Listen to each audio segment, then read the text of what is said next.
Selamat pagi anak-anak, berjumpa lagi dengan Pagia dalam pelajaran agama. Pada kesempatan ini kita masih membahas tema yang sama, yaitu beriman berarti berbuat demi Allah. Pada kesempatan ini kita melihat dan mencontoh teladan dari Santo Stefanus. Sebelum kita melanjutkan pelajaran kita, marilah kita berdoa terlebih dahulu. Dalam nama Bapa dan Putra dan Roh Kudus. Amin.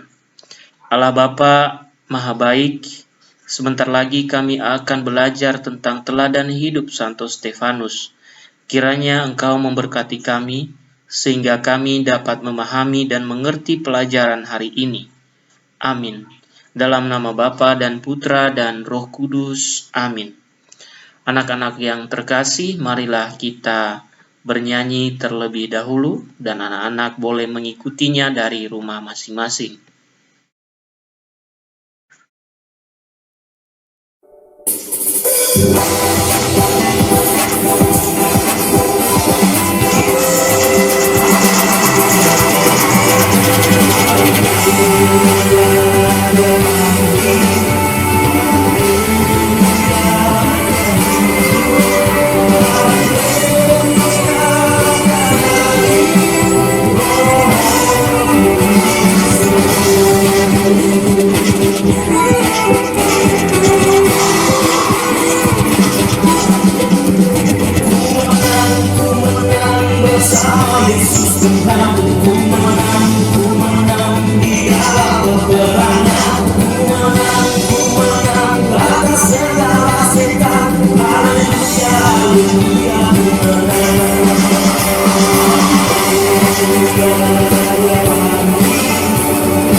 Oke anak-anak, kita lanjutkan pelajaran kita.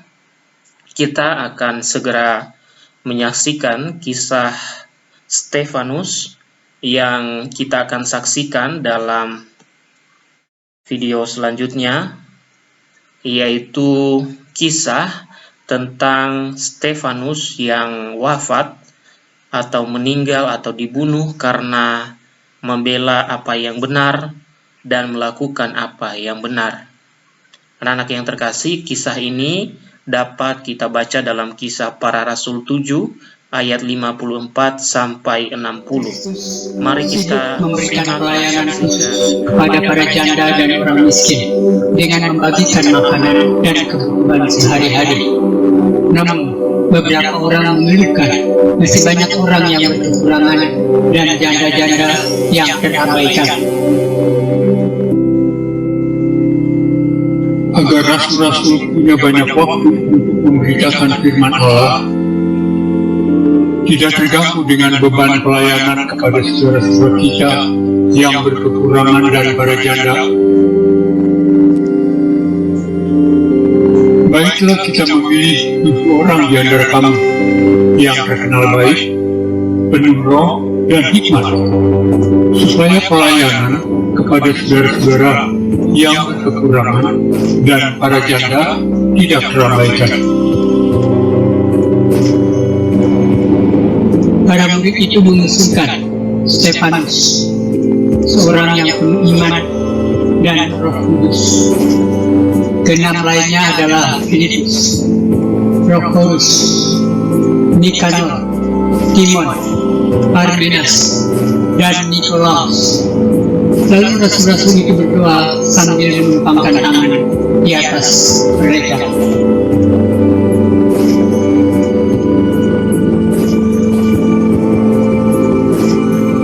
Semua orang senang ada 7 diakon baru yang membantu melayani. Firman Allah makin tersebar dan jumlah murid di Yerusalem terus bertambah banyak.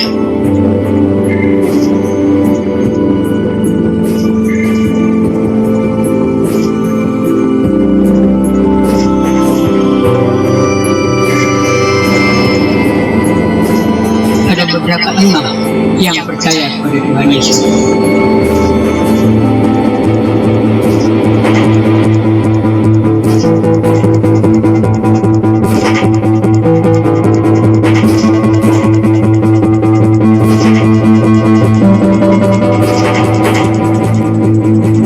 Stefanus yang penuh karunia dan kuasa melakukan banyak mujizat dalam nama Yesus.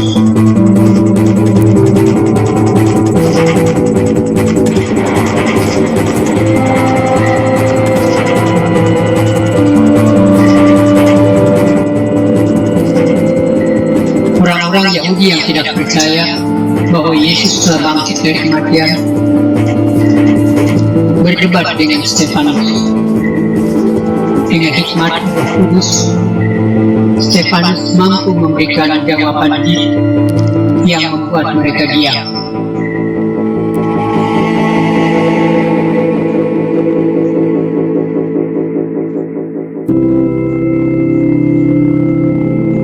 Orang-orang Yahudi itu jadi marah. Diam-diam mereka menghasut orang lain untuk menebar kabar bohong bahwa Stefanus menghujat Musa dan Allah.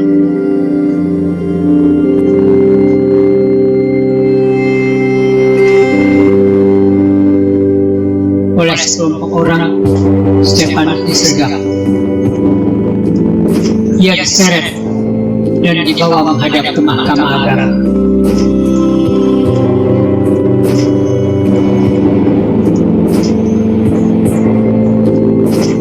Komplotan ini merekayasa tuduhan dan saksi-saksi palsu.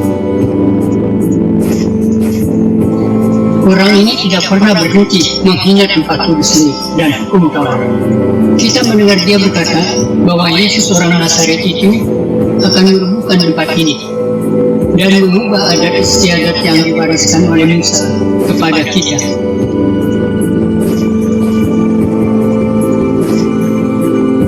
Ketika semua orang yang ada di ruang sidang mahkamah agama menatap Stefanus, mereka melihat seperti wajah malaikat.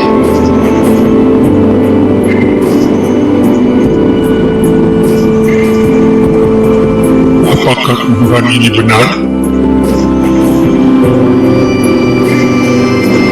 Hai orang-orang yang keras kepala, kalian selalu menolak untuk mendengarkan Musa dan para nabi yang menyatakan bahwa Tuhan akan mengirim seorang Mesias.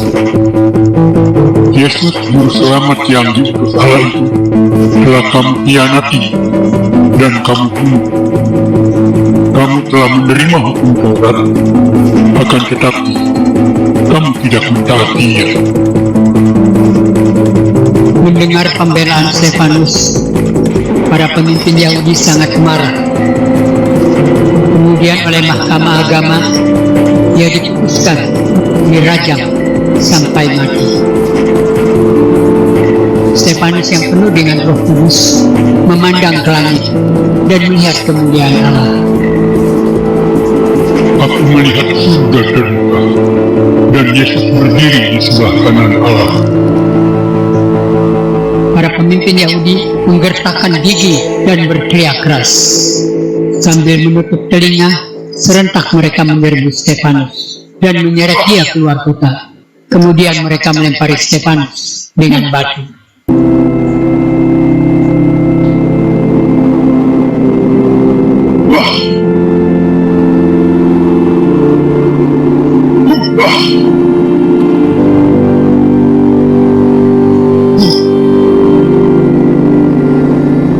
Sementara mereka melempari dia dengan batu, Stefanus berdoa.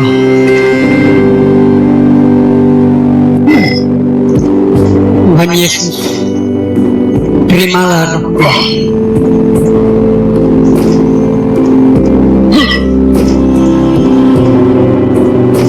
Tuhan, jangan tanggungkan dosa ini pada mereka.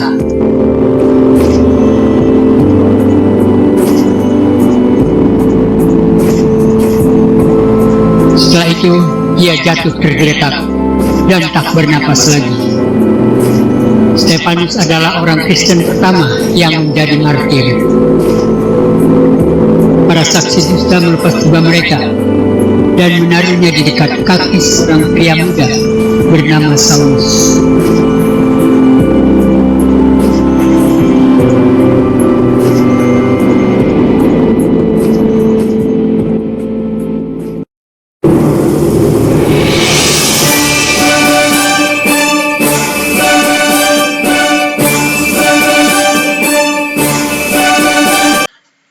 Apa yang bisa kita pelajari dari teladan hidup Santo Stefanus? Pertama, Santo Stefanus berani mewartakan kabar sukacita dan kebaikan kepada orang banyak. Dia berani mewartakan atau membawa kebaikan-kebaikan kepada banyak orang, atau berani untuk melakukan apa yang baik meskipun banyak tantangan. Santo Stefanus terus berbuat baik dan mewartakan kabar sukacita, yaitu bahwa Mesias telah datang kepada mereka. Sehingga dalam kisah tadi kita melihat bahwa Stefanus akhirnya karena tidak berhenti mewartakan atau memberitahukan kebaikan-kebaikan, maka orang-orang yang merasa terganggu, orang-orang yang terus berbuat jahat, merasa terganggu sehingga membunuh Stefanus sampai ia mati. Nah, anak-anak yang terkasih, kita dapat mewartakan atau melakukan apa yang baik tidak harus sama seperti apa yang dilakukan oleh Santo Stefanus. Tetapi kita dapat melakukannya dalam hal-hal yang sederhana dalam kehidupan kita sehari-hari. Misalnya, kita juga harus berani melawan rasa malas kita. Kita harus melawannya dengan rasa rajin, ya, dengan sikap rajin. Kita juga harus berani melawan perbuatan yang tidak baik dalam diri kita. Misalnya, perbuatan yang sering melawan kepada orang tua, perbuatan yang malas bangun pagi, perbuatan yang malas belajar. Kita harus berani melawan semuanya itu. Juga kita harus berani melawan perbuatan kita yang seringkali membuat adik kita menangis, atau juga membuat adik kita tersakiti. Kita harus melawan itu dan melakukan apa yang baik, yang menyenangkan. Kemudian kita juga diajak untuk terus berbuat baik. Berbuat baik di rumah kita, bersama dengan orang tua kita. Kita membuat orang tua kita senang. Kita membuat orang tua kita bangga dengan kita. dengan cara kita belajar sungguh-sungguh, kita melakukan apa yang baik dan mendengarkan nasihat mereka. Kalau mereka memberi nasihat, kita mendengarkan dan terlebih-lebih kita lakukan. Misalnya, kita diingatkan supaya tidak terus main game. Kita patuh dan mengikuti. Kita diingatkan supaya tidak main handphone terus setelah jam pelajaran, tetapi mengerjakan tugas-tugas yang diberikan oleh Bapak Ibu Guru. Itulah anak-anak yang terkasih yang dapat kita teladani dari Santo Stefanus. Marilah kita akhiri pelajaran hari ini dengan berdoa. Dalam nama Bapa dan Putra dan Roh Kudus. Amin. Bapa yang Maha Baik, kami bersyukur karena Engkau telah memberi kami Santo Stefanus sebagai teladan dalam berbuat demi Allah. Berkatilah kami agar dapat melaksanakannya dalam hidup sehari-hari. Amin. Dalam nama Bapa dan Putra dan Roh Kudus. Amin.